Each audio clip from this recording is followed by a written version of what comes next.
திமுகவினுடைய ஸ்டேட்மெண்ட் வந்து ப்ரூவ் பண்ற மாதிரி ஏதாவது ஃபேக்டை யாராவது கொடுத்தா இவங்களுக்கு பெரிய பதட்டம் வரும். இன்னைக்கு ஒரு ஆளுநர் அழகுராஜா ஒருத்தர் வந்து அவர் வந்து அரசு கட்சியினுடைய எக்ஸ்பர்ட் விங்கு அப்படிங்கிற இவர் எல்லாத்துலையும் எக்ஸ்பர்ட்டாக உட்காந்துருப்பார். அதான் அவர் ரொம்ப சிம்பிளாக ஹேண்டில் பண்ணிட்டு போயிடாரு. நோயின்னு பேசாதீங்க பூமர் அங்கிள். இப்போ வளர்ந்த நாடுகளில் கூட தண்ணி தேங்கி தான் நிற்கும். அது சயின்டிஃபிக்கலி ஃபால்ஸுங்கிறத நீங்கள் நிரூபிச்சுட்டு அவர் முட்டு கொடுக்குறாருன்னு சொல்லுங்க. ஆனால் கால்வாய்கள் அமைக்கப்பட்டது, விரிவாக்கப்பட்டது, இது எல்லாமே வந்து த்ரெஷோல்டு லிமிட்னு ஒன்று இருக்குல்ல. இல்ல ஆனா அவர் கருத்து சொல்றாருல, பதட்டப்படாதீங்க. நீங்க சொல்லலாம், நான் சொல்லலாம், எல்லாரும் சொல்லலாம் சார். நீங்க அதை எடுத்துக்கணும்னு அவசியம் கிடையாது. அரசுடைய அதிகாரப்பூர்வ கணிப்பு அறிக்கையை மட்டும் நீங்க ஃபாலோ பண்ணுங்க. எதுக்கு அவர் போய் ஃபாலோ பண்ணணும்?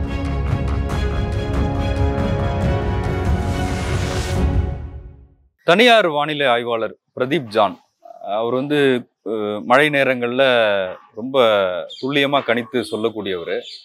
இந்த மழை காலத்திலையுமே கூட இந்த வடகிழக்கு பருவமழை எப்படி இருக்க போகுது அப்படின்றதெல்லாம் அவர் ஊடகங்களில் பேட்டியின் வாயிலாக சொன்னார்.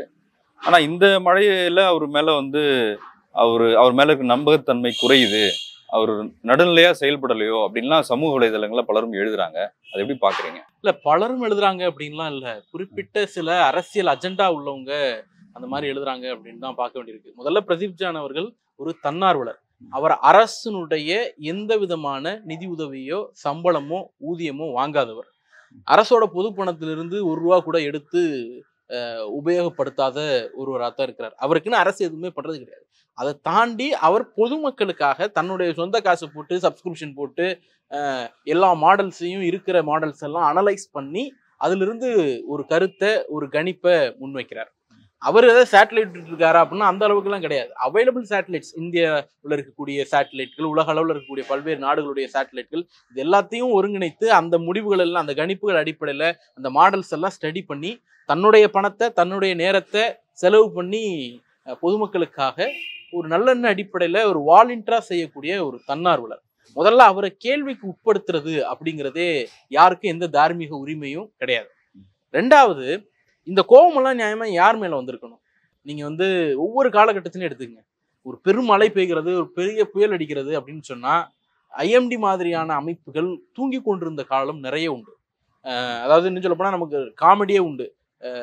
இன்னைக்கு மழை வரும்னு ஐஎம்டி சொன்னா வெயில் அடிக்கும் அப்படிங்கிறத நம்ம பல விவேக் காமெடியிலே வச்சு தமிழ் சமூகம் ரசிச்ச அளவுக்கு தான் யதார்த்த நிலைமை இருந்துச்சு.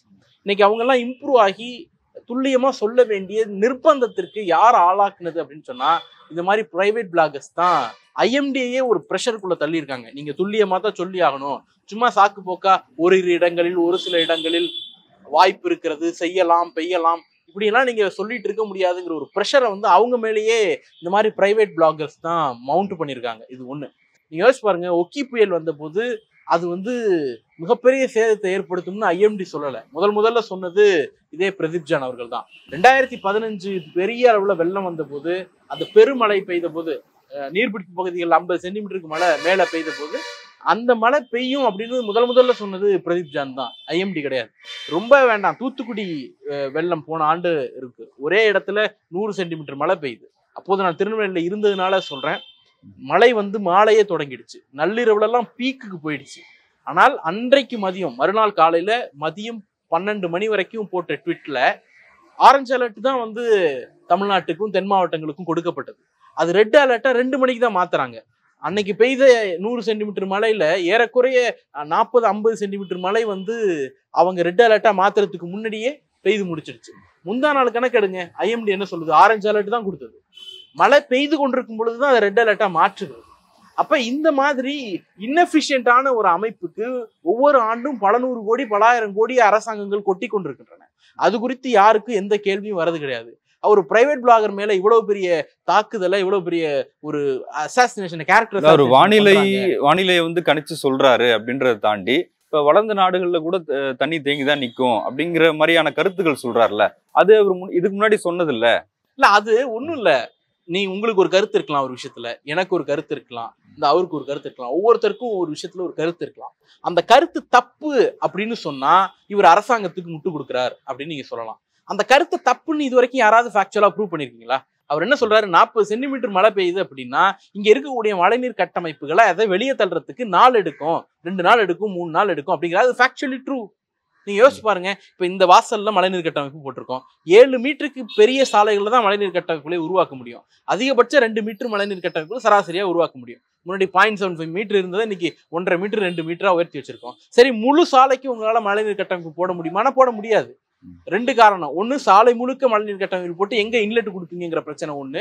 2வது, பிரதான சாலைகள், பெரும்பாலான சாலைகள்ல சென்னை மாநகரத்தை பொறுத்த வரைக்கும் கழிவுநீர் கால்வாய் இருக்கிறது, அண்டர் கிரவுண்ட் ட்ரைனேஜ் சிஸ்டம் இருக்கு. அது நடுப்புற போறதுனால நீங்க ஏதாவது ஒரு சைடுல தான் மழைநீர் கட்டமைப்பு போட முடியும். இங்கே பார்க்கலாம், இந்த ரோட்லயே ஓரத்துல தான் மழைநீர் கட்டமைப்பு போட்டு. ஆனா கால்வாய்கள் அமைக்கப்பட்டதுல விரிவாக்கப்பட்டது. இது எல்லாமே வந்து த்ரெஷோல்டு லிமிட்னு ஒண்ணு இருக்குல்ல. 1 மணி நேரம், அதாவது இந்த மழையை எடுத்துங்க. IMD வந்து இன்னமும் 24 மணி நேரம் மழை அளவுன்னு சொல்றாங்க. அதுவே முதல்ல வந்து வழக்கொழிந்து போன ஒரு விஷயம். 24 மணி நேரம் மழை அளவுன்னு இன்னைக்கு நம்ம கால்குலேட் பண்ணிட்டு இருக்க முடியாது. மாநில அரசினுடைய இதுல ஸ்டேட் டிசாஸ்டர் ரெஸ்பான்ஸ் டீம்ல இருந்து ஒவ்வொரு மணி நேரத்திற்கும் இவ்வளவு மழை பெஞ்சிருக்கு அப்படிங்கிற கணக்கு கொடுக்கக்கூடிய அளவுக்கு நாம ஒவ்வொரு கொடுத்துட்டு இருக்கோம். ஆனா நீங்க யோசிச்சு பாருங்க, அவங்க இன்னமும் 24 மணி நேரத்துக்கு இவ்வளவு மழை பெஞ்சிச்சுங்கிறாங்க. 24 மணி நேரத்துல பெய்யல, அது கடைசி 6 மணி நேரத்துல பெய்திருக்கிறது, 4 மணி நேரத்துல பெய்திருக்கிறது. இந்த மணலி பக்கத்துல ஒரு இடத்துல 8:30 மணில இருந்து 6 மணி நேரத்திற்குள்ள மதியத்திற்குள்ள 31 சென்டிமீட்டர் பெய்யுது. இந்த மழையை வந்து உடனே பெய்யும் பொழுதே எப்படி மழைநீர் வடிகால் வந்து எடுத்து கொண்டு போய் கடல்ல சேர்க்கும்? அது சாத்தியம் இல்லை.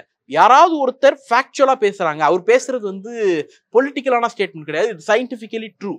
அது சயின்டிபிக்கலி ஃபால்ஸுங்கிறத நீங்க நிரூபிச்சுட்டு அவர் முட்டு கொடுக்குறாருன்னு சொல்லுங்க, அவர் வந்து அரசுக்காக பேசுறாருன்னு சொல்லுங்க. அதாவது அவர் சொன்ன ஒரு கருத்து அரசு பாதுகாப்பதாக இருப்பதானால் இவங்க வந்து மேல பாயிறாங்க. ஒருவேளை எதிர்கட்சிகள் ஆளுகிறது, ஒரு பாஜக ஆளுகிறது, ஒரு அதிமுக ஆளுகிறது அப்படின்னு சொன்னா இன்னைக்கு யாரெல்லாம் இவரை விமர்சிக்கிறாங்களோ அவங்க எல்லாம் இதே கருத்தை சொல்லியிருப்பாங்க. இல்ல, ஆனா இப்ப அரசுடைய டோன் வந்து மாறுதா? ஏன்னா இப்ப தண்ணியே இருக்காது, நாங்க அதுக்கான பணிகளை செஞ்சிட்டோம், பல்லாயிரம் கோடி செலவு பண்ணியிருக்கிறோம், தண்ணிலாம் வடிஞ்சிரும் அப்படின்ற அந்த காரணம் போய் இப்போ வந்து மோட்டார் வச்சு எடுக்கிறது அப்படின்ற தண்ணியை நாங்க எடுத்துருவோம் அப்படின்ற ஒரு இது மாறி இருக்காது. இல்ல, 2 விஷயம்தான். இல்ல, ஒரு மழை ஒரு பாடத்தை கத்து கொடுத்துருக்காங்க. ஒன்னும் இல்ல, 20 சென்டிமீட்டருக்கு மேல மழை பெய்யுது அப்படின்னா அவங்க எக்ஸ்ட்ரீம்லி ஹெவி ரெயின்ஃபால்னு சொல்றாங்க. 20 சென்டிமீட்டருக்கு மேல 100 சென்டிமீட்டர் பெஞ்சாலும் அது எக்ஸ்ட்ரீம்லி ஹெவி ரெயின்ஃபால் தான். ரெட் அலர்ட்ங்கிறது 21 சென்டிமீட்டரா இருந்தாலும் ரெட் அலர்ட் தான், 101 சென்டிமீட்டரா இருந்தாலும் ரெட் அலர்ட் தான். இத்தனை சென்டிமீட்டர் பெய்யும்னு IMD எந்த இடத்துலயும் கணிக்கிறது கிடையாது. ஆனா பிரைவேட் பிளாகர்ஸ் வந்து அதை கணிச்சு சொல்றாங்க.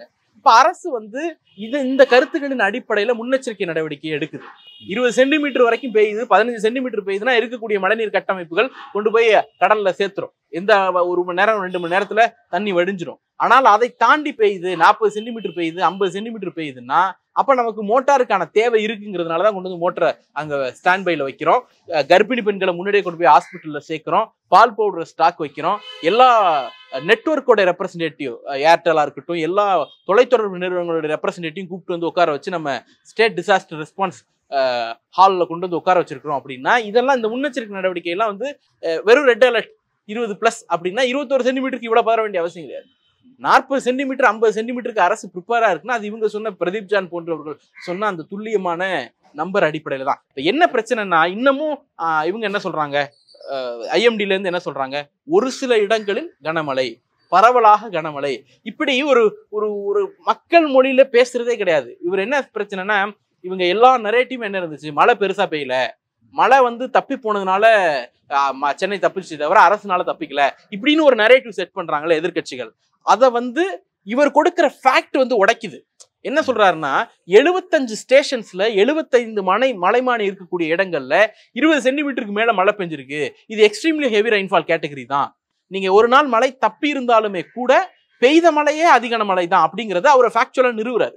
அப்ப இது வந்து இவங்க முன்வைக்கக்கூடிய அரசியல் இருக்குல்ல, திமுகவை எதிர்க்கணும், அரசாங்கத்தை எதிர்க்கணும் அப்படின்னுட்டு ஏதாவது விபரீதம் நடந்துராதா, அதை வச்சு நம்ம அரசியல் பண்ணிட முடியாதான்னு இவங்க காத்திருக்கிறாங்கல்ல, இவங்க வைக்கக்கூடிய அந்த நரேட்டிவை அவரோட ஃபேக்ட் வந்து உடைச்சிருது.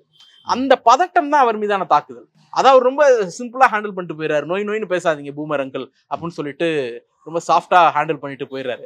நமக்கு என்ன அப்படின்னா, நீங்க அவரை விமர்சிக்கிறதுக்கான உரிமை உங்களுக்கு இருக்கான்னா அவரை கேள்வி கேட்கிற உரிமையே கிடையாது. ஏன்னா அவர் ஒரு தனியார், சொந்த பணத்தை போட்டு சொந்தமா நேரத்தை செலவு பண்ணி வச்சுட்டு இருக்கக்கூடிய ஒருத்தர். அவர் வந்து உங்களை இதை ஃபாலோ பண்ணுங்கன்னு சொல்லல. அவர் கருத்து சொல்றாருல, பதட்டப்படாதீங்க, நீங்க சொல்லலாம், நான் சொல்லலாம், எல்லாரும் சொல்லலாம் சார். நீங்க அதை எடுத்துக்கணும்னு அவசியம் கிடையாது. அரசுடைய அதிகாரப்பூர்வ கணிப்பு அறிக்கையை மட்டும் நீங்க ஃபாலோ பண்ணுங்க. எதுக்கு அவரை போய் ஃபாலோ பண்ணணும்? உங்களை வந்து ஃபாலோ பண்ணுங்கன்னு அவர் கூப்பிடலையே. அதை தாண்டி அப்ப கேள்வி கேட்கிற தார்மியம் கிடையாது. 2வது விஷயம், அவர் சொல்றதுல ஃபேக்சுவலா தப்பு இருக்கு. 40 சென்டிமீட்டர் பேஞ்சாலும் இந்த மாடல் வந்து பொறுமையா தான் 2 நாள் 3 நாள் கழிச்சு தான் தண்ணியை வெளில தள்ளும் அப்படின்னு சொல்றாருல்ல. இதை வந்து நீங்க என்ன பண்ணணும்? இல்ல இந்த நாட்டுல வந்து 100 சென்டிமீட்டர் பெஞ்சாலும் பெய்யும் பொழுதே தள்ளிடுறதுக்கான மாடல் இந்த நாட்டுல இருக்கு, இல்ல மோடி ஆண்ட குஜராத்ல இருக்கு, இல்ல எடப்பாடி ஆட்சி செய்த போது தமிழ்நாட்டுல 50 சென்டிமீட்டர் பெஞ்சாலும் அடுத்த 1/2 மணி நேரத்துல காலி ஆனிச்சு. இப்படி உங்களால ஃபேக்சுவலா ப்ரூவ் பண்ண முடியணும். ஒண்ணு இல்லையா, உலக நாடுகள்ல இந்தந்த டிரைனேஜ் மாடல்லாம் இதை விட எஃபெக்டிவா செயல்படுது, அதெல்லாம் இந்த அரசு ஃபாலோ பண்ணணும். அதை விட்டுட்டு இந்த மாதிரி நீங்க காரணங்கள் சொல்லக்கூடாது அப்படிங்கிறத நீங்க சுட்டி காட்டலாம். ஃபேக்சுவலா அவருடைய ஸ்டேட்மெண்ட்டை டிஸ்ப்ரூவ் பண்ண முடியல உங்களால. அதனால நீங்க பர்சனல் அட்டாக்கு போறீங்க. அவருடைய பெயரை வச்சு, அவருடைய மதத்தை வச்சு, அவருடைய பின்புலத்தை வச்சு. இன்னும் சொல்ல போனா எனக்கு பர்சனலா அவர்கிட்ட ஒரு அனுபவம் இருக்கு. ஒரு கல்லூரி நிகழ்ச்சி கூப்பிட்ட போது கூட, நான் சொல்றது ஒரு 4 ஆண்டுகளுக்கு முன்பு கல்லூரி நிகழ்ச்சிக்கு நான் பர்சனலா அவரை கூப்பிட்டு போது கூட வேலை இருக்கு பிரதர்ன்ட்டு போயிட்டார். எந்த வெளிச்சத்தையும் பெருமளவு விரும்பாத ஒருவர், நான் பர்சனலா சொல்றேன். நீங்க இந்த மாதிரி ஒரு சூழல்ல கேள்வி கேட்கவும் உங்களுக்கு தார்மீகமா உரிமை கிடையாது, அவர் சொல்ற ஃபேக்டை டிஸ்ப்ரூவ் பண்றதுக்கும் உங்களுக்கு திராணி கிடையாது. அப்படிங்கும் பொழுது பர்சனல் அட்டாக்கு போறீங்க. இன்னைக்கு ஒரு ஆளினால் அழகுராஜா ஒருத்தர் வந்து அவர் வந்து அரசு கட்சியினுடைய எக்ஸ்பர்ட் விங்கு அப்படிங்கிற, இவர் எல்லாத்துலயும் எக்ஸ்பர்ட்டா உட்காந்துருப்பார். என்ன அதை பத்தி நம்ம கேள்வி கேட்கவே முடியாது. இவருக்கெல்லாம் வந்து அதிமுக மேல ஒரு அதீத பாசம்.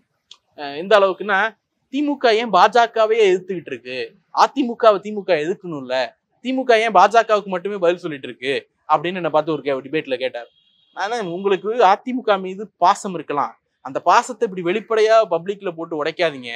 எங்களை நோக்கி யார் கல் எறிகிறாங்களோ அந்த கல்லுக்கு தான் எங்களால் ரெஸ்பாண்ட் பண்ண முடியும்னு நான் சொல்லேன். இவங்களுக்குலாம் திமுகவுக்கு எதிராக யார் நின்றாலும் இவர்களுக்கு வந்து ஒரு அதீத பாசம் வந்துடும். திமுகவினுடைய ஸ்டேட்மெண்ட் வந்து ப்ரூவ் பண்ற மாதிரி ஏதாவது ஃபேக்டை யாராவது கொடுத்தா இவங்களுக்கு பெரிய பதட்டம் வரும். அவர் திமுகவை டிஃபெண்ட் பண்ண வரல, யாராவது ஒருத்தர் இந்த உண்மையை பேசிதானே ஆகணும். அவர் அந்த உண்மையை பேசுறாரு. ஒருவேளை திமுக ஆட்சியில் இல்லாமல் அதிமுகவோ வேற ஏதேனும் இங்க யாரே இருந்திருந்தா இன்னைக்கு யாரெல்லாம் இவர் அட்டாக் பண்றாங்களோ இதெல்லாம் வந்து ஃபேக்ட்னு அவங்க இதெல்லாம் பேசியிருப்பாங்க. அதுதான் எதார்த்தம். நன்றி.